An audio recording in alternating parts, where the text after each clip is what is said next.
It's my pleasure to be able to introduce the 2015 Radford Lecture. This year's lecture is to be delivered by Professor Barbara Comer, who is a research professor at the Queensland University of Technology. Barbara was selected by the 2014 AARE Executive and kindly accepted our invitation. The lecture is a mark of esteem in the educational research community in recognition of the contribution to education as exemplified by the substantive contribution of the nominee to their field of research. The lecture is named after Dr. William Radford. Widely known and respected in education circles, Radford was a distinguished educationalist who contributed to the development of education in Australia through his research and wisdom. He was intensely involved in all manner of educational enterprises from the 1930s to the 1970s. The record of the association describes him as totally committed, fair-minded, and a far-seeking educationalist. To some, he may have appeared shy or slightly reserved, but those who knew him well were well aware of his warmth and quiet, wry sense of humour. His personal inspiration, kindness and grace were attested by many of his colleagues.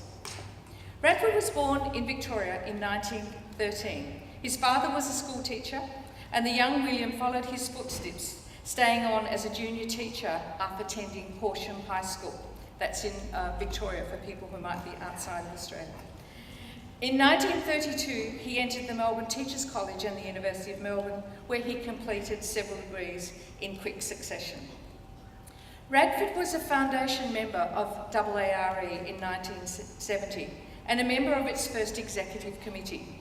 He was an invited speaker at the AARE conference in 1972 and was the president in 1974. Given Radford's long commitment to promoting and encouraging research in education and his close association with AARE, it was decided at the November meeting of the AARE Executive in 1977 that as a memorial to Radford, one of the lectures at the annual conference be dedicated to the Radford Lecture.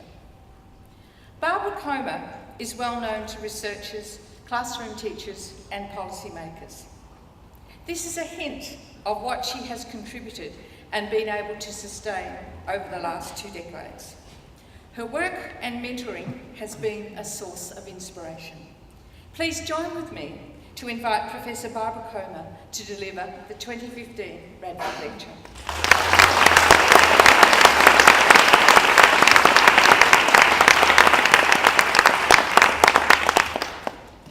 Thank you so much, Julianne. And look, thank you for hanging around, right? I know it's been a long day and a wonderful day, and I hope you've enjoyed it as much as I have so far. I want to say that it's a great privilege to present the Radford Lecture, and I want to thank AARE for this opportunity, and all of my colleagues and friends who have been so encouraging, and I haven't persuaded many of them to sit down the front, so thank you very much for doing that. I acknowledge the traditional owners of the lands on which we meet, the Whadjuk people, and recognise that their cultural and heritage beliefs are still important to the Noongar people today. I want to also acknowledge the contributions of Lynn and Divya, from who I've already learnt so much, and from our awarded colleagues, Jill and Bob, again from whom I've learnt so much. This afternoon, I look back over several decades of research to consider where we are now in terms of poverty and education. My research has always been concerned with teachers' work, literacy and social justice, and what this means in actual classrooms with particular people in particular places. Today I consider how educational researchers might productively work with school-based educators to foster a collective, reinvigorated educational imagination that speaks back to deficit and begins to document complex and enabling pedagogies and their effects long term. I foreground narratives rather than theory because I want to consider the politics of everyday work of teachers and children and the implications for educational research. And it's in the spirit of sharing elements of a rich and privileged collaborative research history that I've enjoyed, a research career, with colleagues and classroom teachers, that I offer glimpses of children's work and teachers' work in literacy lessons that I hope and I believe can produce hopeful learner trajectories and critical engaged citizens. And I dedicate this lecture to a great teacher, a great scholar and a great friend, Annette Patterson. Okay. I'm always surprised. I have this connection with technology and it's not usually positive. It's 45 years ago since Bill Radford contributed to the Carmel Report on Education in South Australia. The report of the Committee of Inquiry into Education in South Australia 1969 to 1970, which was a report in which, one way or another I was one of those statistics, because I was indeed going to school in South Australia at that time. And his philosophical contribution, as described by Jean Blackburn, who was a consultant on that project, focused on equality of opportunity and the purposes of schooling. And thanks to Deb Hayes for pointing this connection out to me, which is emerging through her current research with Craig Campbell about Jean Blackburn. There, he and colleagues noted that schools provided by the state attempt to provide the means to realise an equality of opportunity between children from every kind of home. And I want you to hang on to that phrase as I continue today and to think about what every kind of home might mean, what it might have meant then and what it might mean today. Every kind of home, I'm going to argue, has become increasingly diverse since Carmel, Radford and colleagues reported on education in South Australia, and since many of the working class baby boomer population who benefited from governmental interventions in high schools and universities to extend our educational trajectories, a lot has changed in that time, way beyond what my parents certainly dared to hope for. So just to give you a sense of where I'm going, I'm going to talk about what it means to teach and learn in places of poverty, from really looking at the idea of children who come from different homes in places of poverty in contemporary Australia and why and how this might matter. I make reference to some of the big data we already have about poverty and wealth. And my aim is to position teachers and students in the foreground as frontline workers. I'm interested in what the everyday adds up to over time, what gets negotiated in practice, and with which effects with respect to learner and teacher identities. In the first half of the presentation, I'm going to focus on the problem of poverty. Who's talking about it, who's not, how and why. I then briefly indicate how literacy functions in the contemporary policy scene. And I guess one of my life-term work obsessions has been the whole point about how literacy and poverty get brought together in various ways. I argue that during this era of economic prioritisation, the glorification of numerical data, rampant standardisation and impossible accountabilities, we need to reconsider the increasing poverty and escalating gaps between the rich and poor, how we as educational researchers understand, make visible and support the everyday work of teachers and children learning in situations of relative poverty, taking on board the abject poverty that Divya introduced us to this morning in South Africa. And as an aside, I remember my friend Hilary Janks saying to me, "You call this poverty?" when she first came to work in the schools where I was working. I want to raise questions about whether our frameworks for analysing pedagogy are sufficiently politically and culturally informed, because the work of teaching and learning is done through the discursive micro-political relations of the classroom. But it's also done cumulatively over time, and I want to attend to that a little later. I want to consider and suggest that we all need to consider researchers' relationship to the politics of knowledge production in educational institutions. And I'm going to argue for the importance of engaging not only in critical, but also positive analysis and documentation of pedagogy. And here, there are many people in the room from whom I've learned a great deal, including, Deb Hayes and her work with her colleagues and co-authors on the book Making a Difference, Jeff Munns, Wayne Sawyer and other folks in their work with the Fair Go project, John Smythe and colleagues, and of course, my very good friend and colleague, Pat Thompson. And those folks have helped us to think about documentation of pedagogy where we foreground context, places of poverty over time. Hence, I'm as keen to identify hopeful enabling practices as I am to critique. And it's going to be a bit of a balancing act today to see if I can make the time to do both. But I want to argue that we need to hold on to the possible, even as we address the impoverished politics of the present. Now, just again, a small aside, it's often interesting after you do a presentation at a conference, and my first port of call is usually the bathroom. Don't need to go into the details, but that's kind of where I'm headed. And I remember a very salutary experience when I had given what I thought was not a bad effort really, and I was rushing off to the bathroom, and I was sitting. It was pretty much full, but I managed to find one spot. And I sat between two attendees, two women who had just been to my talk.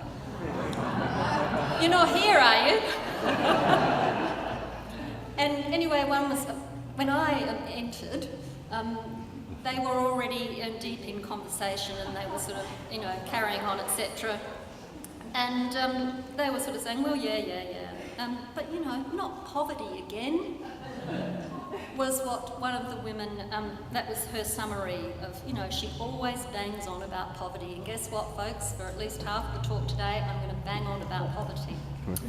So, in this era of, talking about the necessity of big data and spending a good deal of money on the production of big data, I want to argue that we actually already have some quite big data. Roy, writing about capitalism and its impact on India and Nepal in particular, challenges her readers to consider the deeply troubling ironies and injustice of wealth. And I'm going to invite you to read these yourselves. The percentages are quite shocking. Writing about why social inequality persists in the UK, Dorling explains the really stark differences there. But both Dorling and Roy point out, and this is really curious, and I want to talk a little bit about this without suggesting anything that might not be appropriate. Both Dorling and Roy point out that government ministers in the UK and India are members of the wealthiest top 1%. Now, I just offer that up. It's interesting to think about, isn't it? And Martin Thrupp tells me the situation is somewhat similar in New Zealand. I wonder about the situation in Australia.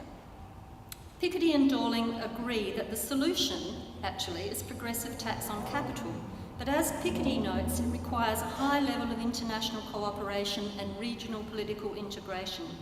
Otherwise, the rich, it seems, can park their money somewhere else and let it make more for them, just all on its own. I'm still getting my head around how money makes money. Yeah, that wasn't part of my childhood. The way you made money from money is if you were lucky enough to win on the races. So, the increasing location of wealth in the hands of a few is one of a number of challenges facing Western and new democracies, and thereby undermining clear principles for state-based action for social justice. The big data we already have now results in analysts speaking of extreme poverty and deep disadvantage and intergenerational inequalities. Education, if it ever was, and I know it was for some of us in the room, is no longer a one-way ticket out of poverty, but it can certainly help in the lives of particular individuals and families to open up possibilities. Many of us in this room enjoy such a narrative. Indeed, many working-class teachers and teacher educators have been inspired to some degree by our own childhoods. We may need to think very differently about the kinds of education today's youth need and also the limits of our educational credentials. So what about Australian data on inequality then? And, I I'm going to draw mainly on ACOS and also Tony Vincent and colleagues' recent work, and there's a reason for that, and I'll talk about that a little bit in a moment. What does the Australian big data tell us? Not only is this data really troubling, but we also know, of course, that there are clear links between poverty and children's educational trajectories. But what does being there in the schools tell us? There are many ways of becoming poor in Australia right now. While people in areas of poverty have low incomes as a common factor, their children come with many different histories. In one of the schools where I'm working right now and still engaged with the teachers there, some of the children are third generation unemployed, some are recently arrived refugees, some are Aboriginal children whose families have moved to the area for housing close to relatives, some are from single parent families seeking refuge. Some of the children's parents have recently lost jobs or will lose their jobs at Holden's or related local industries. Some children are living with their grandparents, surviving on pensions. Other children have parents on health benefits, some who have returned from military service suffering from a range of injuries, including post-traumatic stress disorder. Other children come from families where parents are separated and now need to run two households. And I could go on. There are many more routes to poverty and the options might be growing. What poverty looks like close up can also vary, and how different children growing up in poverty present in classrooms is extremely diverse. So, in a recent, very recent now report released by Tony Vincent and colleagues, they update us on where things are now. According to Vincent and colleagues, the government communal interventions in these localities need to stay the distance and not be limited to short-term projects, because when they went back and looked at the places that had been high poverty locations in each state in their 2007 study, guess what they found? Those places that were their high poverty locations in their 2007 study mostly remained in the top percentage in terms of poverty performance. So if you're poor, in an area, in a community, the chances of that changing are not increasing, they're not good. So what they argue is communities must be involved in the negotiation of developments if communities are to be strengthened. You know, who makes up the rules for how to improve communities in poverty? And Lynn Henderson-Yates yesterday, in her wonderful keynote, argued for the sustained wraparound support of young Aboriginal people that occurs over time. I will argue too that schools and children can and should be involved in these consultations, conversations and designs, and that schools can and should, at the very least, be places of safety. And I think none of us will forget Divia's presentation this morning in terms of schools no longer being a safe place, or if they ever were. Now, what I'm going to do from here on in is to move between some of the big data and into the micro practices of classrooms.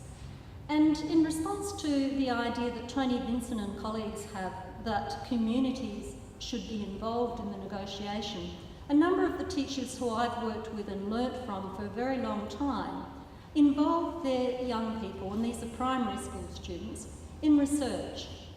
They're not waiting for later. These are primary school students considering the question of what makes a good neighbourhood in places of poverty where these children are growing up. Now, fingers crossed, Chris. Fingers crossed you'll be able to hear it.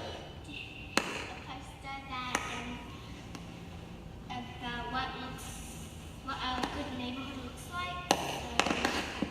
Buildings, repair buildings and gas stations and all the stuff that people would need. So even though having shelter for people who don't have enough money. This was filmed by children. So they have some shelter to live under. We also had dig cardboard eggs so we could make everything. Thanks, Chris. Yeah. I'll leave it at that because the sound quality is not good, but you can see that these two children who volunteered to be filmed are explaining the work that they've done over time and their design of a good neighbourhood. Now, I suspected this might be hard to hear, so I put some of the things that the children said and wrote about for you there so that you could read it in terms of their good neighbourhood. Now, one of the things that I want to mention about this right at the outset is that these children were not only doing this research for themselves and their peers, and not only debating about the idea of a good neighbourhood. Hopefully, we are going to share this research with children in Brisbane and later with children in Nottingham. So this idea about what might make a good neighbourhood where you live doesn't have to remain in the local. I know there's a number of criticisms about place-conscious pedagogy, that it contains children in the local. It can. That's not necessarily the case. Okay. I just thought I'd also let you know, you might find it a bit curious that, I haven't got that one up there, but these students also listed and provided their rationales for playgrounds, not surprisingly, shops, libraries, petrol stations, and they actually wanted an airport so that people could get from one destination to another, which I think is really interesting to think about. And, you know, children's imaginations can tell us, or when they are able to represent what they imagine, can tell us a lot. So, the way they got to this is quite interesting. They didn't just design, they didn't just spend an afternoon designing a good neighbourhood. These children had researched their neighbourhoods by doing field work, and I'm going to show you some more of the detail of this later on. They had researched who lives in the neighbourhood in terms of the demographics, and they had conducted interviews with family members and neighbours. And when you think about it, the inclusion of the airport is not so surprising when we consider the children in this classroom, who come from Vietnam, England, Germany, Guinea, India, Greece, Cambodia, China, Somalia, and the Philippines. And this is not atypical of many classrooms. So Ruth Trimboli's class, in Year 6, researched the migration experience of their families in their neighbourhoods before they designed and presented their good neighbourhood to each other. Year 6. This seems to be indicative of the kinds of consultation Vincent and colleagues might envisage with adults, but why not with children? Young people are not naive. I couldn't agree more with what Divya said this morning. They're not innocent. You don't grow up somewhere and not notice what's going on. You don't grow up somewhere and not notice they've got a better yard, a better car, a better house. Young people are not naive and they cannot be protected from change. They are also very much aware of the differences, such as wealth and poverty, cultural and religious, and so on. So just to continue then, around the problem of poverty, bear with me for a few minutes before I go back to schools. So I have found Piketty's work quite persuasive and also quite troubling. Piketty believes that wealth distribution is occurring on a global scale, and that those who own nothing but their labour are increasingly susceptible to dominant entrepreneurs. He argues that a lack of transparent information prevents institutional democracy, with consequences he sees as potentially terrifying. And as Nancy Fraser has recently pointed out, one of the problems with our own lenses as researchers, a great deal of critique in the social sciences has been based on the prospects for deliberative democracy in a bounded political economy, which identified the public with the citizenry of a territorial state. Obviously, that's no longer a valid assumption, and our work is going to need to change. A recent OECD report indicates growing numbers of people reporting they have problems making ends meet. That's kind of a neat, kind of euphemistic phrase, isn't it? Problems making ends meet. And that young and low-skilled workers are hardest hit and face long-term scarring effects, whereby they face a future of diminished earnings and job prospects. They report that it's also worrying, and this is broadly internationally, that at this time public spending on education has declined, and that this is a particularly dangerous mix. Okay, so remember my big question for the moment is, what is poverty, who's speaking about it and who's not? So for many, many years, the Murdoch press and other press has actually contributed to a particular portrayal of the poor. What's typical is the idea that the poor they're not actually named the poor actually, they are named in different ways. And for decades we've witnessed this kind of complicity in producing deficit discourse that are tied to particular parts of the city and beyond. Radford describes such accounts as texts of terror. Newspaper reports blame poor people for their poverty and create divisions between those who are judged and those who judge. Recent accounts also report the concerns of parents regarding who their children will go to school with. It's interesting who gets to be concerned about that.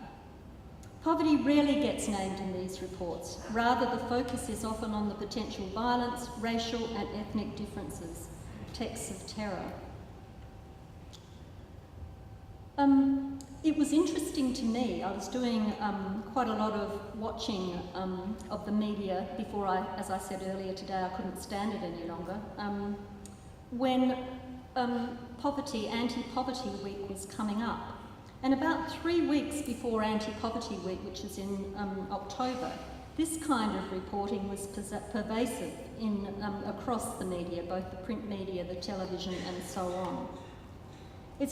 I think it's also quite telling about who is speaking about poverty and in what terms. So Centrelink suburbs, Australia's welfare hotspots under the spotlight. This is a prelude to Anti-Poverty Week. Now what actually happened during Anti-Poverty Week, and I was watching the media then and supported by my colleague and friend Lynn Kirkham, was that in contrast, Anti-Poverty Week in Australia barely made the mainstream media at all, as far as I can tell. Interestingly, Anti-Poverty Week was founded by the Social Justice Project and the Law Faculty of the University of New South Wales, and the national office has been based there ever since. Apart from the University of New South Wales, other sponsors of the week include Anglicare, Australian Red Cross, Brotherhood of St Lawrence and St Vincent de Paul. Also interesting, I found while I was just looking at my email and looking at all the notices that were coming through, is that we're now, as we approach the end of the year, we're 3/4 of the way into the second United Nations decade for the eradication of poverty. So we're already into the second decade, well into the second decade. Talking about poverty again. Okay, I promise I'm gonna get brighter. But we have to go here, right? We have to go here. So many years ago, Connell talked about how deficit logics work to blame the poor and how they're sustained by the privileged. Over 2 decades ago, Connell pointed out that compensatory education for the poor had failed to produce social justice, in part to what was described as a false mapping of the problem, and in part because any rethinking of schooling needs to engage in questions of power. Despite Australia's considerable policy history in seriously considering questions of disadvantage and the work of people such as Jean Blackburn and Radford and others, poverty rarely appears in the current political discourse. In the absence of political attention, it's easy for other commentators to fill the space. And I note that US commentator Ruby Payne is now working in Australian schools and contributing again to the false map of the problem of poverty. Now I won't go in because I don't have sufficient time this afternoon to talk about Ruby Payne's work. It suffices to say that it gives teachers the message that poor children need to be taught the rules of the middle class while bracketing out the material realities of poverty. Okay, that's a really significant problem. Now, Payne is somewhat bemused by the criticism her work has received and points out that instead researchers should consider why so many of copies of her book have sold and why it is that she has hard data that her program works. There's not the space here to engage fully with these questions. However, taking on Connell's metaphor, it may be that teachers prefer to have a false map than no map at all. To have poverty talked about rather than silence. To have some suggestions for action rather than a vacuum. What are the alternatives? The no excuses mantra from the right and the social reproduction critique from the left, in my view, has left teachers wanting. Okay. Somebody eventually will tell me when I've run out of time. Otherwise, I'm just going to go quicker. Okay. So my research preoccupations are probably known to a number of you. I've always been interested, and I'm still interested, in what it means to teach and learn in schools in places of poverty. And I want to think now about how poverty plays out in particular places for particular young people. And in doing this, I want to think about the everyday work, in Dorothy Smith's sense of the word, of people in literacy classrooms, the work that children have to do, the work that teachers have to do, what it entails, and how a policy silence about poverty may relate to a policy and practice proliferation on a reduced version of literacy. My interest is in how teachers and students accomplish what constitutes literacy, in situ. And I'm going to discuss 3 short examples. The first short narrative is haunting, but I'm going to keep it brief. And it's told in the interests of considering teachers beginning their work now, in the current policy and media landscapes, beginning their work typically in places of poverty.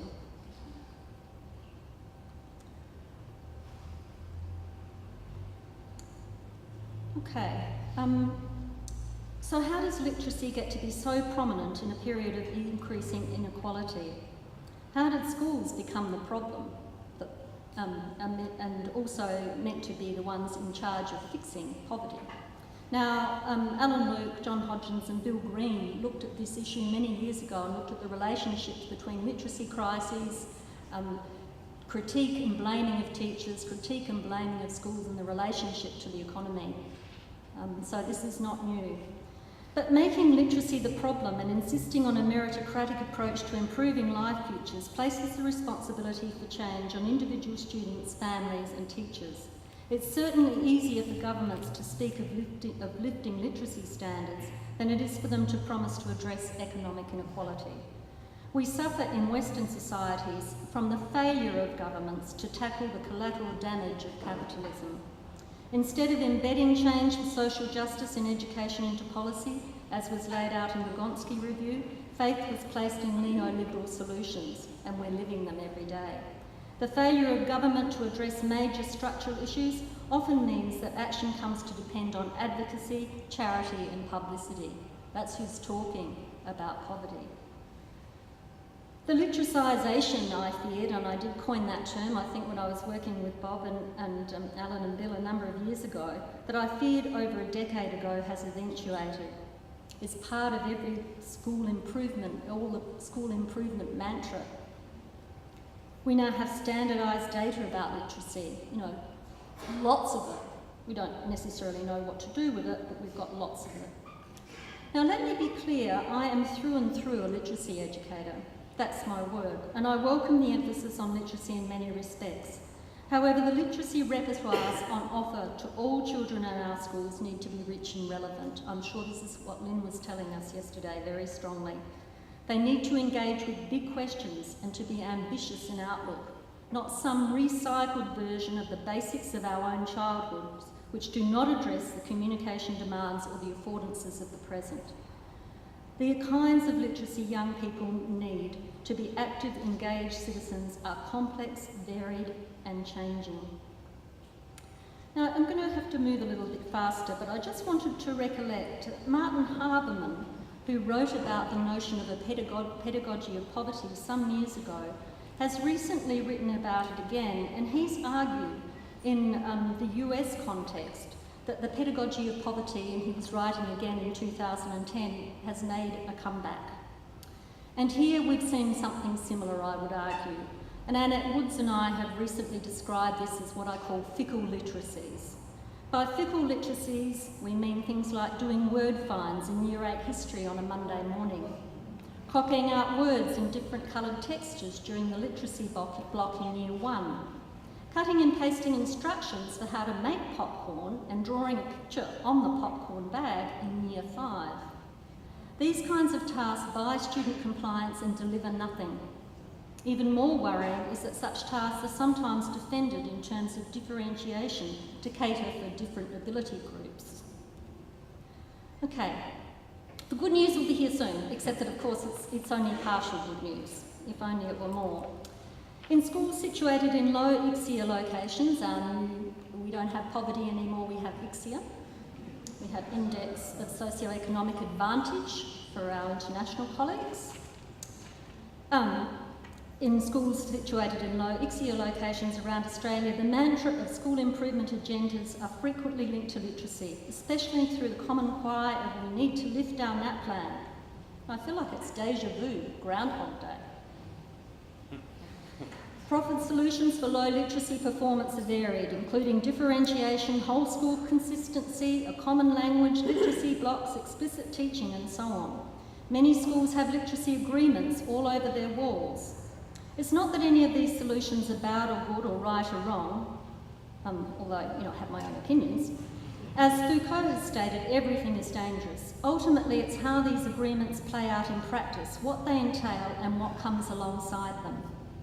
As many folks have pointed out, enactment of pedagogies is partly in teachers' hands, and Bill Loudon and colleagues in a terrific study noted that some years ago. However, I argue that we need to focus more on the partly, in teachers' hands, partly in teachers' hands. How teachers interpret and enact an approach is contingent on many factors, including the children in their room, their own histories, their professional knowledges, their experience, their pedagogical repertoires, and so on. It's also contingent upon what else is going on. For example, what if the school decides, and this is very common, to tackle the problem of literacy and behaviour simultaneously? I'm just looking around, I bet you if we did a hands up, how many people know of schools working on those two fronts? You want to just do a show of hands? Yeah, literacy and behaviour, and we'll all be right. Get those two things agreed, get it happening, and we'll be fine. So my point is, how teachers hear a literacy agreement might be inflected with how they hear behaviour routines. And I'm going to keep my next example short, although I would like to talk about it a lot, but just to introduce it with the notion of how dangerous the mantra are, including ones to which I've contributed. We need to have our ears out. We need to attend to the everyday mantra and the work that they do in school. I'm going to tell you one little story, and I need to acknowledge that this comes from the wonderful observational work of a friend and colleague, Lynn Kirkham. And it's an interaction in a literacy lesson involving a young male student, Simon, and an early career teacher, Tanya, on a short-term contract in a very disadvantaged school with an ICSEA of 891, which really means, for those of you who are not ICSEA literate, 91% in the bottom half in terms of wealth, and 70% in the bottom quartile, with 12% Indigenous students and 12% who speak a first language other than English. I was observing in this school with Lynn, as I said, over a long period of time, and I want to just preface the example I'm about to give with the fact that this school is really working hard. They are really trying to make a difference to their kids. There's no lack of commitment here. So the teacher had been reading Charlotte's Web, and Simon pointed out to Tanya that the word radiant was the name of a type of detergent for washing clothes. "Thank you, Simon," said Tanya. "That's not what it said in the book. Thank you for that." Now, Simon likes to make comments quite a lot. In conversation with Lynn after the lesson, who was wanting to debrief with Tanya about what was going on there, Tanya explained, "But that's what he keeps telling me. No, it's washing for my clothes." "Okay, Simon." Tanya went on to express her exasperation with Simon's interruptions. Now, if you don't know Charlotte's Web, I put a little bit of it there so that, how's that for a pig? Mr. Zuckerman would ask, well pleased with himself, that pig is radiant. Okay, so you need to know a little bit about this literature. Now, the other thing you need to know about Charlotte's Web is that it's about a pig, in part, and a little girl and their relationship. And the teacher, Tanya, continues, "The really good thing with Charlotte's Web is that lots of the words that they couldn't know, the class, other ones, Wilbur asked Charlotte. What does that mean? as well. So when she says salutations, then she says, but the second I said, Simon went, what does that mean? I was like, let me keep reading, because I knew what was coming, because I known the book from previously, and we started the movie yesterday, because then we compare the book to the movie. Charlotte says salutations in the movie about where we're up to. And Simon goes, Wilbur is going to ask what that means now. You know, Simon, right? I think we've got a few Simons in our amongst our family. And it's all the connections between the book and the movie. So here's a young teacher, she's planned this curriculum, she's quite ambitious, it's high expectations for these children. Unwittingly, due to her frustration, Tanya misses an opportunity to notice Simon's engagement and competence. Finally, he's into the literacy lesson. Instead, her pre-existing assessment of Simon as a high-functioning autistic on the spectrum frames his behaviour as an inappropriate interruption again. And I know, you know, Linda's probably sitting there and finding this hard to listen to, because this is not unusual. Another morning, where Lynn and I were there early before school, Simon arrived in the classroom and greeted Tanya with salutations. Oh, you are listening. Well done. Only to be reminded by Tanya, we say good morning here. Now, I could have been Tanya, right? I could put myself in that spot. You know, because she's doing behaviour and she's doing literacy. And she's not alone in making such judgments and responding accordingly. She does not turn to Simon or recognise him as resourceful as I might wish. Partly her desire to keep to the rules of behaviour that she has set prevents her noticing Simon's positive engagement with the task. And as I said, we've witnessed many occasions like this.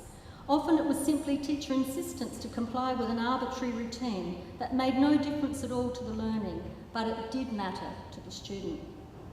It's not that Tanya doesn't care about Simon, it's not that her literacy knowledge, teaching knowledge is impoverished necessarily, but her ability to see, if we go back to the idea of those glasses, and recognise the resources that students bring to literacy and learning is blinded by her misunderstandings of children's backgrounds and suspected diagnostic conditions. Now, I've written about that elsewhere, and a number of you have, so I'm going to kind of move on, otherwise, you know, I promised to not be negative, and what am I doing?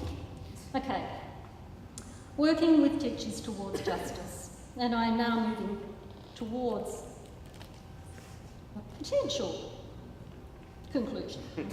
Okay, children's backgrounds are often invoked when students do not match the teacher's expectation for behaviour and displays of learning. Teachers talk to us a lot about things going on at home, remember those different homes that I mentioned earlier, and family backgrounds. How teachers understand the students as learners is often absent from grids purporting to assess quality teaching. Yet recognition is a key move in achieving social justice through education. Teaching is as much to do with communication of messages to students as about who they are and who they can be as it is to do with techniques. It's to do with power, negotiation and possibility. Hence, feedback is not just about timing and the choice of words. Social support in a classroom is always a matter of micro-politics. In other words, children have to work out how to get the social support they need. It cannot be taken for granted as equally available to everyone.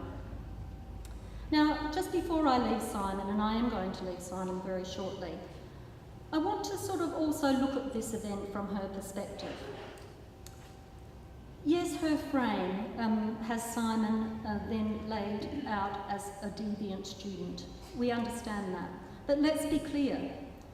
Simon could not only steal his teacher's thunder, but also lose his temper regularly with classroom peers, and to some degree, Tanya's efforts to contain him relate to her fear of this happening. Violence in this community was an issue. It was an issue in the school, it was an issue in the classroom, and it was an issue in the playground. We witnessed many such incidents in other classrooms with more experienced teachers, where teachers' endeavours to follow school improvement agendas and literacy and behaviour agreements resulted in their inability to respond to the child right in front of them. The child's work in accomplishing the classroom demands goes unacknowledged, and in the process, what gets communicated to different children about who they are and who they can be as learners is reduced to compliance. So, you know where that story goes.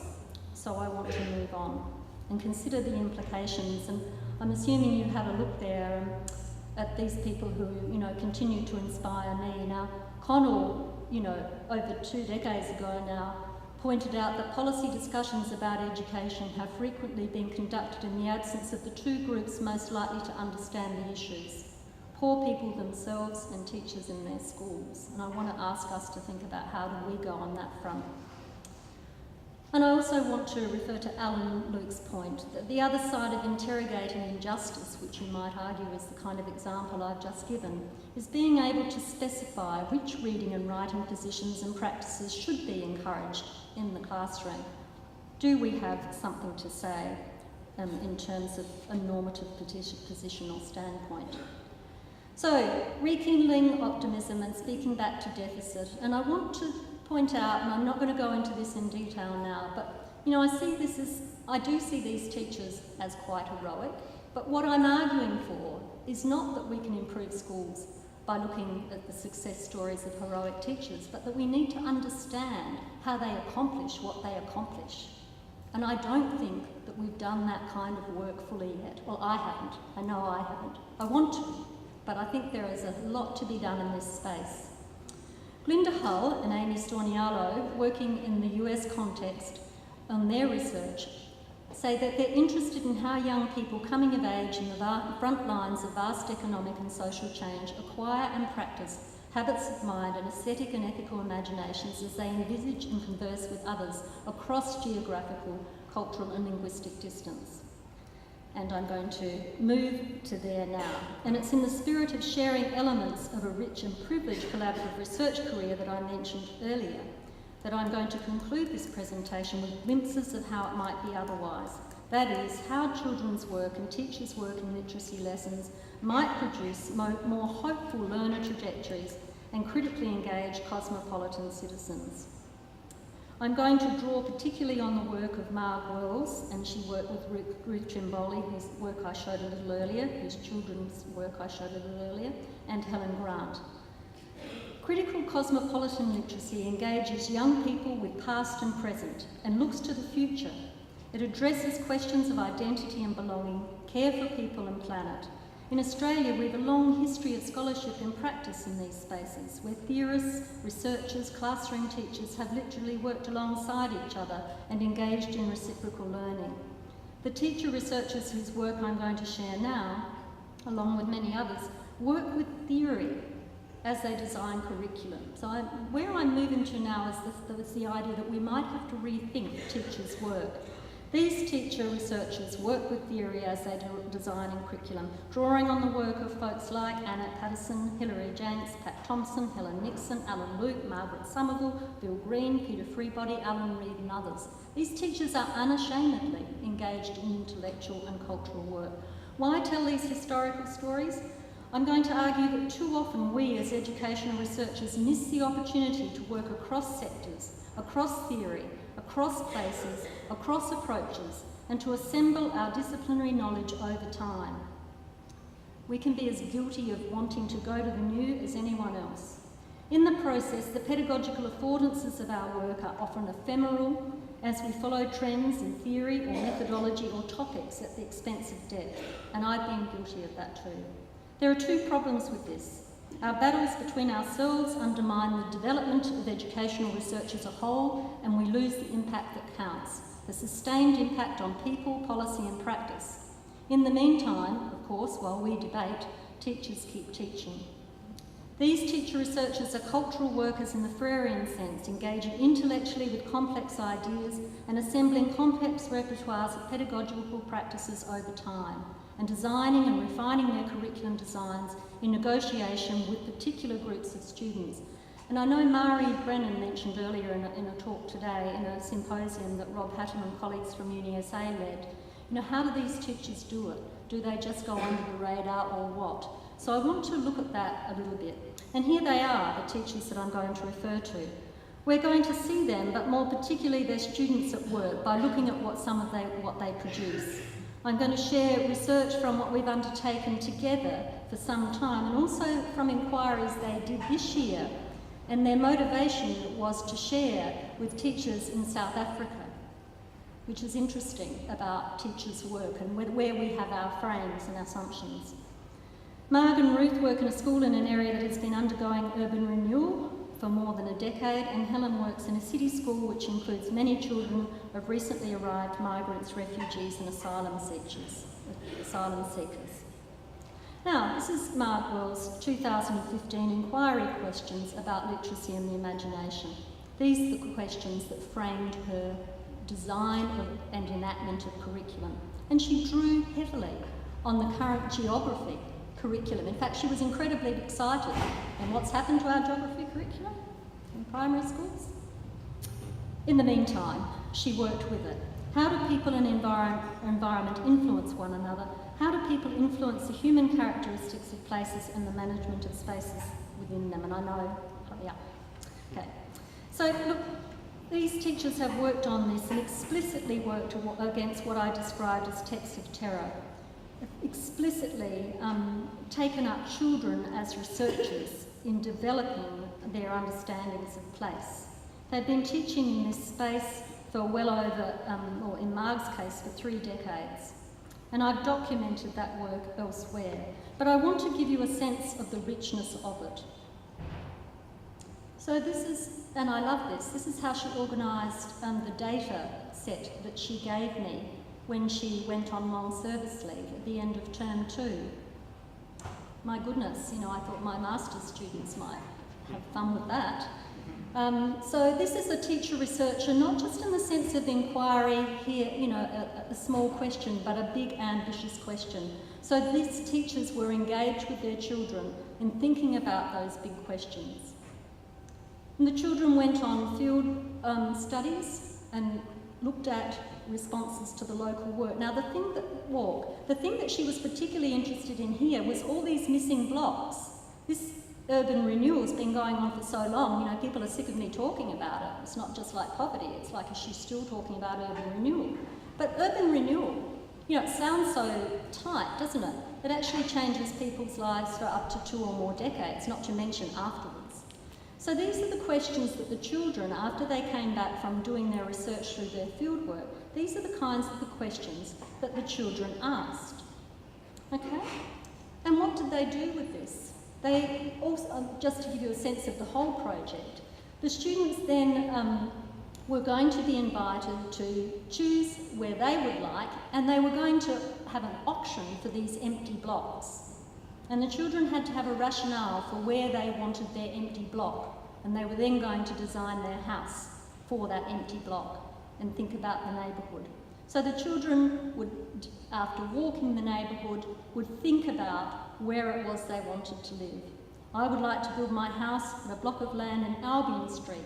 I like to build my house there because the street is safe, it's not messy, and it's a great place. There's a lot of space in the plot, and my dog loves to run. A perfect block of land. So, after doing their research, and this work went on for 2 terms, the children, with their teacher, wrote a letter to Housing SA. Now, I'm not going to read you that letter, but after they had done their field work as young geographers about the place, they came back and they wrote this letter to Housing SA, and just focusing on the questions. I could do some work on a genre analysis here in terms of the literacy these children are accomplishing with their teacher, but just to focus on the content. Why did the houses get knocked down? Where did the people go who lived in these houses? What does urban renewal do to people? Where did those people go? Why has the land been vacant for so long? Because these young children have to navigate these spaces on their way to school and home. What are the plans for the blocks of land? Are you going to build on the land or sell it? And so on. Okay. The work, as I said, was incredibly rich, and Marg drew on her understandings of architecture, which she systematically built over time. And the teachers helped children to think about what things are necessary, what things are desirable, and what they would love. Okay, interesting, right? What's necessary for me to live? And you know, you could debate about what they've got. We have a trampoline, a slide, solar panels. There's a lot going on here. A pool and a hot tub. And I've spoken elsewhere about the importance of children being able to imagine, the importance of desire. Given the time, I'm going to be brief. While I was working with Marg and the students, and also with Ruth, the students began to assemble their good neighbourhood before they were going to have an opening for the whole school and report on their research, and also invite parents in. And that was the final product. So, poverty is something that young children can begin to develop the discursive resources for living in place to think about.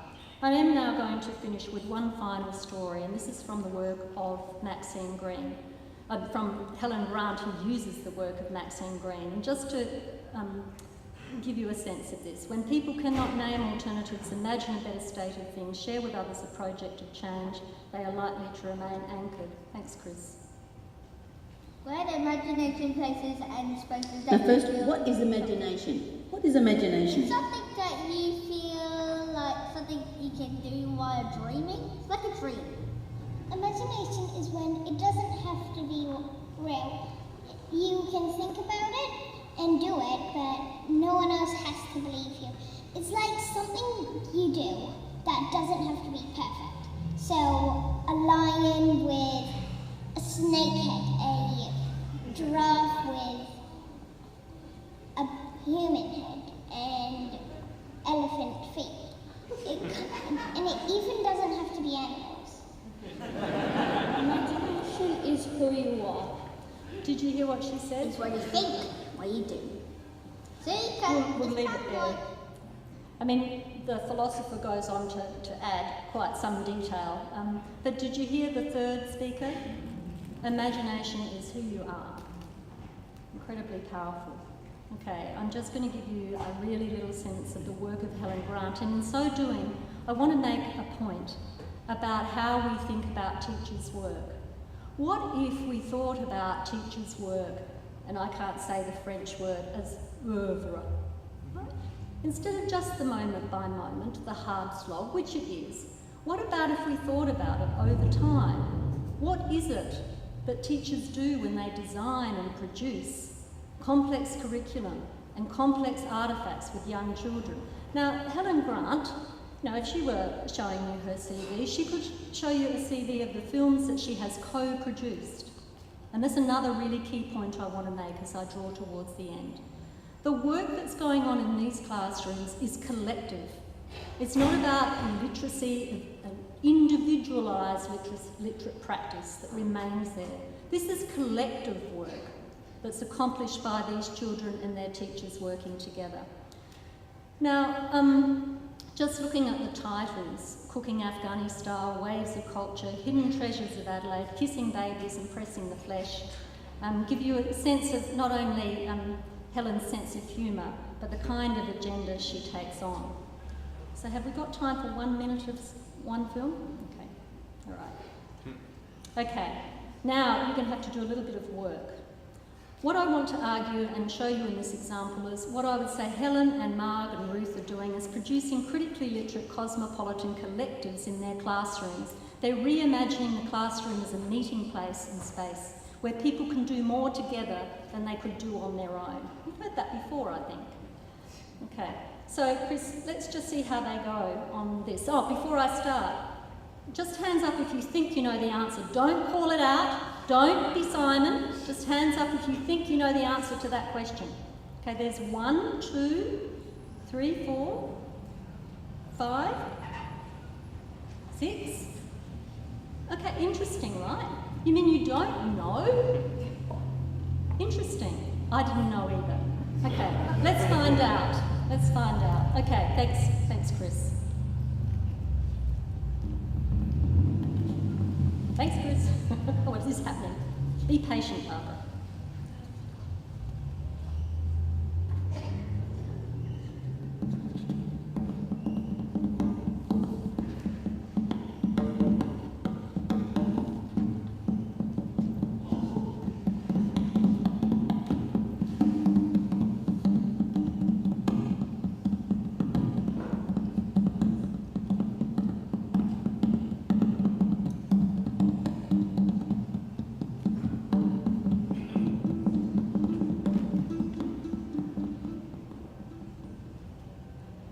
you get it right? Just put your hand up again if you were right. Fabulous. How many did we get out of our 8? Okay, that's pretty good. Oh, more people are putting their hands up now. Now, your hands weren't up before. Oh, cheats. Now, the film itself is wonderful. It's just a wonderful film, but I need to finish. And so I just want to share with you my take on this, the importance of this film. I'll give you a summary of it, and then I will also show you just one tiny little bit more. Because the Sudanese students are pointing the camera, holding the microphones, and asking the question, their English-speaking peers are repositioned as respondents. Because they have little knowledge of Sudan, the tables are turned about who is in the know. No longer are the non-Sudanese able to take it for granted that their knowledge is paramount. And I just want to give you a little sense of that, Chris, by looking at how this works. What do you know about Sudan? What do you know about Sudan? Sudan? Yes.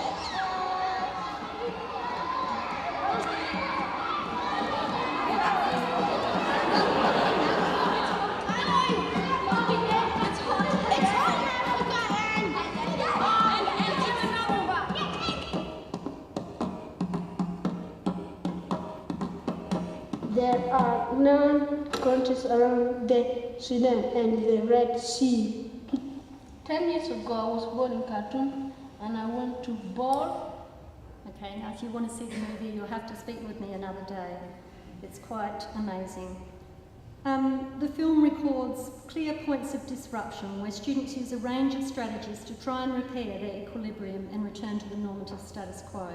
Even the teachers are answering the question as to what they know about Sudan's struggle, and the children record it. The bodily awkwardness and lack of confidence in knowing what to say is palpable. When we watch the mainstream respondents squirm, there is a moment of knowing what it's like to be marginalised, to have no easy answers available, to have no language. Non-Sudanese viewers are out of place.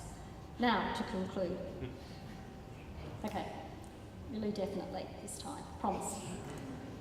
Okay, so I think we know a lot about teachers making a difference in schools of places of poverty, but I've argued in the written version of this that we could know a lot more. These are the things that are easy to describe in a way, they're harder to document and analyse.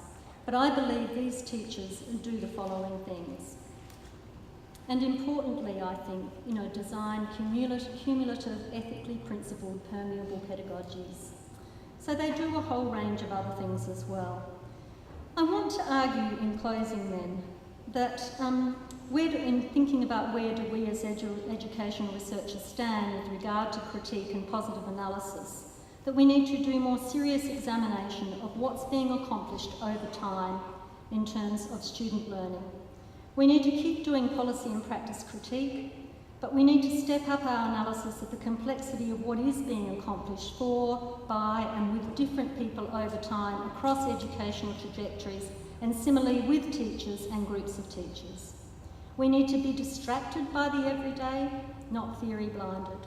We need to be attentive to the everyday, on the ground and in real time. That's where the work gets done. Abstract phenomena such as superdiversity, economic instability, climate change, international conflicts and injustices are experienced by people living in particular places, and they do impact on the work of teachers and upon children doing the work of school learning. Yet the dynamism of changing places and populations can also offer new possibilities for the negotiation of multiplicity. Classrooms, at their best, are sites for such negotiation. In terms of educational research, I think maybe we need to think about our own positioning. We're not exempt from the challenges of representation, nor from considering how and where and with whom we spend our time, or what we recognise and ignore. That is, what we do in our work and what our work does. We need to examine our theoretical frameworks in terms of what they do and what they leave out, who they leave out. The extent to which access to quality education involves the negotiation of power, as Connell pointed out, must never be lost. We need to keep looking at the critical incidents between students and teachers, but not to make teachers the object of blame. but to understand how interactive trouble is produced in situ and how we might work to re-educate ourselves and our students in teacher education so that interpretive repertoires for understanding poverty, race, gender, place are expanded or reframed. And I want to note the work that my colleagues Jo Lampert and Bruce Burnett are doing in that respect. Teachers have tended to be the subjects of both critical sociologies of education and neoliberal analysis of the problem of schools. What are the relationships between teachers' work, researchers' work, teacher educators' work, school-based educators' work and policymakers' work in the production of knowledge and action for social justice? What constitutes social justice in educational research practice? To what extent is the work of educating the poor gendered? Now that's some big data I'd like to get my hands on. Would it be any different if it wasn't mainly women teaching primary schools in terms of the serious dumping that the press and policymakers give us? How might we seriously invest in educational research with and about teachers who have made a long-term difference to successive cohorts of students? How might we work together on grand designs and enact them with teachers and students in schools? Thank you.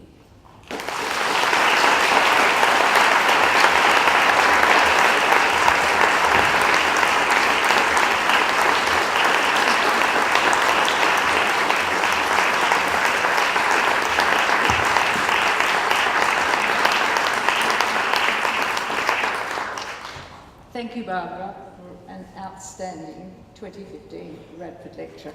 Here is a small gift, an exchange to acknowledge what it is and what knowledges will continue to be contributed in the future alongside and with teachers and learners. Thank you so much.